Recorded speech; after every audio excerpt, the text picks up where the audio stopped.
Hello guys, mga kapatid, mamshis! Welcome sa Kusinang Atin. Ang ating lutuin po ngayon ay ampalaya. Marami siyang vitamin E and C and folate. So, tsaka i-balance niya sa inyong blood sugar at tsaka high blood pressure. So, very nutritious po siya at maganda po siyang ihain sa ating pamilya.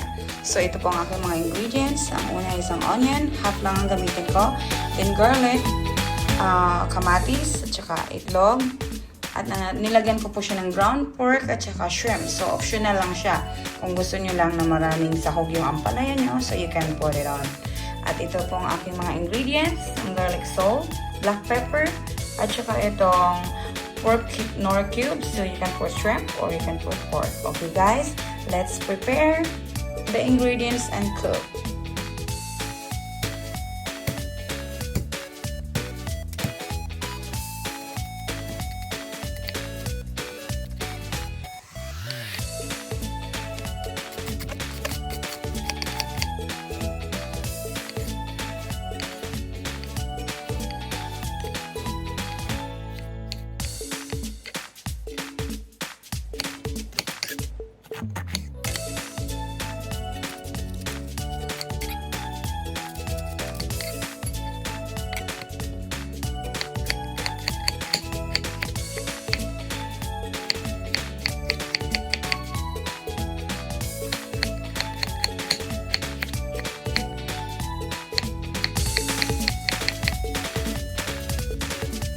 Kung po tayo, lapuin ko na muna yung